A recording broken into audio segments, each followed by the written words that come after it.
Guys, कैसे हैं आप सब। आई होप कि आप सब बहुत बढ़िया है। और सुनिए, इस वीडियो में 7th क्लास की जो वर्कशीट है फरवरी माह की, ठीक है, विज्ञान विषय की, उसका पूरा आंसर आपको मिल जाएगा एक एक वर्ड। और बिल्कुल क्लियर पीडीएफ में मैंने अलग से उसको लिख लिया है, जिससे आपको आसानी से समझ में आ जाए। मैं समझाता भी जाऊंगा, आप लिखते भी जाएंगे।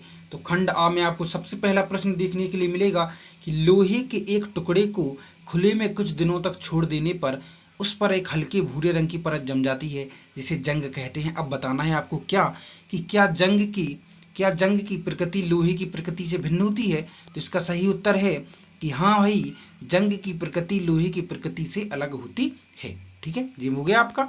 दूसरा प्रश्न आपको उसी में देखने के लिए मिलेगा।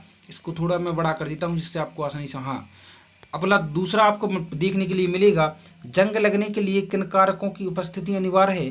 तो आपको इसका आंसर लिखना है कि जंग लगने के लिए नमी एवं हवा की उपस्थिति अनिवार्य है। जंग लगना कौन सा परिवर्तन है, अगला तीसरा मिलेगा उसी में। तो जंग लगना एक रासायनिक परिवर्तन है। ठीक है, अगला है, इस परिवर्तन को आप अपने दैनिक जीवन में कहाँ कहाँ देखते हैं। तो इसका उत्तर है कि इस परिवर्तन को हम अपने दैनिक जीवन में बहुत से स्थानों पर देखते हैं। जैसे कहाँ कहाँ देखिए, एक तो देखते हैं आप क्या, बाहर घर निर्माण हेतु कई दिनों तक पड़े लोहे की जंग में लग जाती है। मतलब बाहर घर निर्माण में जो लोहा लगता है बहुत दिनों तक पड़ा रहता, इससे उसमें जंग लग जाती है। और अगला क्या है कि लोहे के खंभों में जंग लग जाती है, जो बिजली के तार हेतु लगाई जाती है ना। अगला है, नीचे दिए गए मानव पंचतंत्र को चित्र दिया गया है, चित्र में निम्नलिखित भागों को नामांकित कीजिए। कि आपको भरना है, इसमें लिखा होगा कि मानव की सबसे बड़ी ग्रंथि कौन सी है। तो आपको भर देना है यकृत। अगला है, वह अंग जहाँ प्रोटीन का पाचन शुरू होता है, तो वह अग्नाशय है। अगला है, वह अंग जिसकी आंतरिक भित्ति में दीर्घरोम पाए जाते हैं, तो वह क्षुद्रांत यानी छोटी आंत। ठीक है, वह अंग जहाँ पित्तरस संग्रहित होता है, तो वह पित्ताशय। क्या है, पित्ताशय भर देना है आपको। ठीक है, मानव पाचन तंत्र जो है नीचे दिया गया है, आप अपनी वर्कशीट में देख सकते हैं। तीसरा आपको वर्कशीट में मिलेगा कि निम्नलिखित प्रश्नों के उत्तर दीजिए कि जब नींबू के रस और खाने के सोडे को मिलाने पर उनमें होने वाले परिवर्तनों की सूची बनाइए और अपने अवलोकन के आधार पर यह बताइए कि किस प्रकार का परिवर्तन है। ठीक है, तो सुनिए, जब नींबू के रस में सोडा मिलाया जाता है खाने का, तो बुलबुले बनती हैं। क्या क्या परिवर्तन, सबसे पहले लिखना है आपको, बुलबुले बनती हैं, कार्बन डाइऑक्साइड गैस निकलती है, यह एक रासायनिक परिवर्तन है। जब हमें नींद आती है तो हम झपकी आती है, तो हम दवाई क्यों ले, अच्छा है जी, आपको हो गया। देखिए आपको मैं बता दूं, इधर ये आपका तीसरे का जो पहला था ना नींबू वाला, उसका आंसर आपका यहाँ तक हो गया है। ठीक है, यहाँ तक। अब जो दूसरा उसी में मिलेगा कि जब हमें नींद आती है तो हमें झपकी आती है, तो हम जहाँ जमाई क्यों लेते हैं, है ना। तो सुनिए, नींद पूरी ना होने पर जमाई आने लगती है, ऊर्जा की कमी पर होने थकान होती है।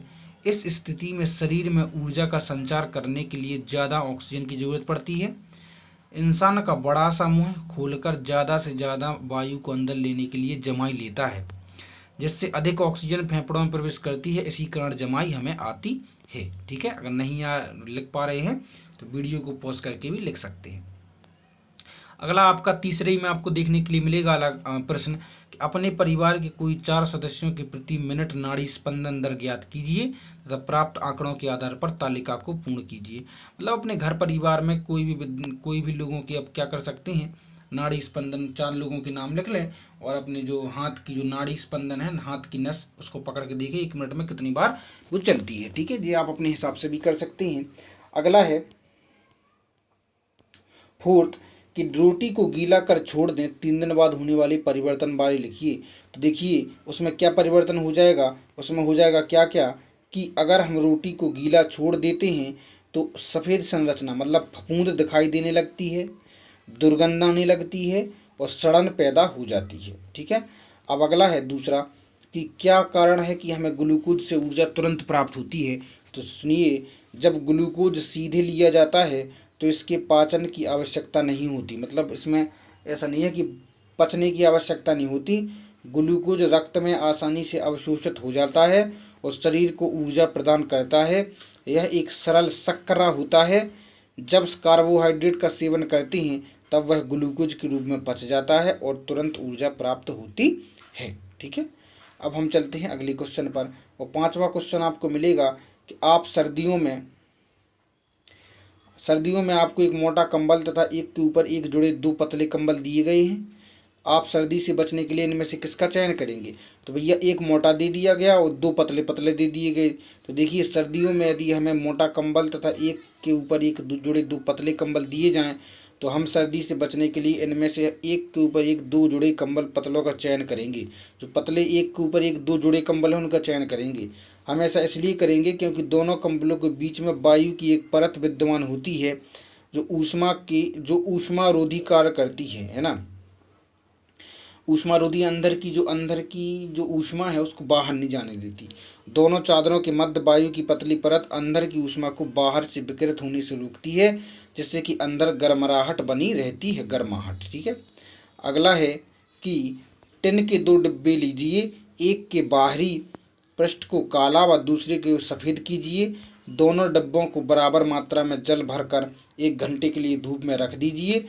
उनमें होने वाले परिवर्तन बताइए। तो सुनिए कि टीन के डिब्बे में परिवर्तन हमने क्या क्या देखने के लिए मिलता है जी। सुनिए कि जिस डिब्बे के बाहरी पृष्ठ को काला पेंट किया गया है उस डिब्बे का जल अधिक गर्म हुआ, जबकि जिस डिब्बे के बाहरी परत को सफ़ेद पेंट किया गया उसका पानी कम गर्म हुआ।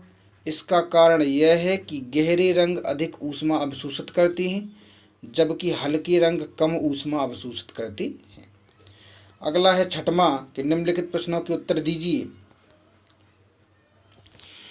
कि अपने माता पिता की सहायता से पता कीजिए कि आलू और गुलाब को किस प्रकार उगाया जाता है, विधि भी बताइए। तो सुनिए, आलू को उगाने के लिए जमीन में दबाया जाता है। जमीन में दबाने पर आलू में पाए जाने वाली कालिकाएं, जिन्हें उनकी आँख कहा जाता है, इसके द्वारा नया पौधा तैयार होता है। गुलाब को उगाने के लिए गुलाब की किसी छोटी सी टहनी से कलम को काटकर नई जगह रोप दिया जाता है। बाद में इससे नया पौधा तैयार हो जाता है। अगला है रोगी वाहनों पर जो शब्द लिखा रहता है एम्बुलेंस को किस प्रकार लिखा जाता है, कारण सहित उत्तर दीजिए। तो रोगी वाहनों पर दर्पण में हर सीधा शब्द उल्टा दिखाई पड़ता है। पहले तो आप ये समझ लो, जो दर्पण होता है उसमें शब्द उल्टा दिखाई पड़ता है। तो रोगी वाहन, जबकि उल्टा लिखा हुआ शब्द सीधा दिखाई पड़ता है। तो रोगी वाहन पर एम्बुलेंस उल्टा लिखा जाता है, क्योंकि जब एम्बुलेंस किसी वाहन के पीछे होती है तो आगे चलने वाले वाहन को साइड मिरर में एम्बुलेंस सीधा लिखा हुआ दिखाई देता है, जिससे वे शीघ्रता के साथ एम्बुलेंस को साइड दे देते हैं, जिससे रोगी को समय पर अस्पताल पहुंचाया जा सके। अब आ गया है प्रोजेक्ट कार्य। प्रोजेक्ट कार्य में आपका 7वां क्वेश्चन है कि आप एवं आपके द्वारा कुल विद्युत ऊर्जा खपत की गणना करना। तो सुनिए, आपके घर में आए प्रतिमाह बिजली बिल एकत्रित करके अपने माता पिता या अभिभावक की सहायता से निम्न तालिका को पूरा कीजिए। कौन सी तालिका? देखिए कि विद्यार्थी द्वारा निम्न तालिका को पूरा करने पर 1 अंक प्रदान किया जाएगा। यहाँ पर उदाहरण रूप जो टिप दी गई है, नोट दिया गया है। तो सुनिए, इधर आपको स्क्रीन पर दिख रहा होगा, स्क्रीन को पॉज करके मतलब रोक कर आप आराम से अपनी वर्कशीट भर सकते हैं कि वर्ष 2020 कुल खर्च यूनिट और बिजली की कुल राशि। तो जनवरी में 35 यूनिट खर्च हुई 105 रुपया की, फरवरी में 38 यूनिट खर्च हुई 120 रुपया की, कि मार्च में 40 यूनिट खर्च हुई 114 रुपया की, अप्रैल में 45, मई में 41, 6वीं जून में। तो इस प्रकार से आप देख सकते हैं अक्टूबर तक का, है ना, और बाकी आप भर सकते हैं। आपके परिवार के द्वारा 1 वर्ष में कुल कितने यूनिट बिजली का उपयोग किया गया? तो आपको लिखना है हमारे परिवार के द्वारा 1 वर्ष में कुल 504 यूनिट बिजली का उपयोग किया गया। अगला है किन किन माह में आपके घर में बिजली के बिल की राशि कम आई? राशि कम आने का क्या कारण हो सकता है? तो आपको लिखना है हमारे घर में बिजली के बिल की राशि जनवरी एवं फरवरी में कम आई है। कम आने का कारण हमारे परिवार का बाहर भ्रमण पर जाना, मतलब बाहर निकल गए कहीं घूमने गए, जब घर पर बिजली का उपयोग सबसे कम हुआ है। अगला है आपके घर पर विद्युत उपकरणों की संचालित करने के लिए क्या आप अन्य ऊर्जा के स्रोत का उपयोग कर सकते हैं? तो जी हाँ, हम अपने घर पर विद्युत उपकरणों की संचालन करने के लिए सौर ऊर्जा प्लेट का उपयोग कर सकते हैं। सौर ऊर्जा प्लेट का उपयोग कर सकते हैं। अगला क्वेश्चन है कि विद्युत ऊर्जा की खपत को कम करने की सूची बनाइए। कैसे हम विद्युत ऊर्जा को कम कर सकते हैं? तो सुनिए, कम वाट के बल्ब का उपयोग करना, जिससे बिजली बचेगी।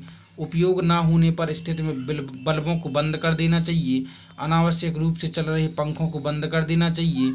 एलईडी बल्ब का ज़्यादा उपयोग करना चाहिए, है ना, एलईडी बल्ब का ज़्यादा उपयोग करना चाहिए जिससे कि कम से कम लाइट खर्च हो। ठीक है, अगला क्या है, हाँ जी हो गया। और अगला क्या है देखिए, सौर ऊर्जा का प्रयोग। हाँ, अब अगला क्वेश्चन है, एक प्लास्टिक की कंघी लीजिए, उसे अपने बालों से रगड़िए तथा पास में कागज के टुकड़े रखकर कंघी को कागज के टुकड़ों के पास लाकर देखिए क्या परिवर्तन होता है। तो सुनिए, जब हम किसी प्लास्टिक की कंघी को लेकर उसे बालों से रगड़ते हैं तो रगड़ने के तुरंत बाद किसी कागज के टुकड़े के पास लेकर आते हैं तो कंघी छोटे छोटे कागज के टुकड़ों को अपनी ओर आकर्षित करके चिपका लेती है। ऐसा इसलिए होता है क्योंकि रगड़ने से कंघी में विद्युत प्रेरित हो जाती है और किसी भी कागज टुकड़े को कचरे को अपनी ओर आकर्षित करने लगती है। आई होप गाइस कि आपको समझ में आया होगा। वीडियो को लाइक और चैनल सब्सक्राइब करें। मिलते हैं अगली वीडियो में। Take care, bye bye.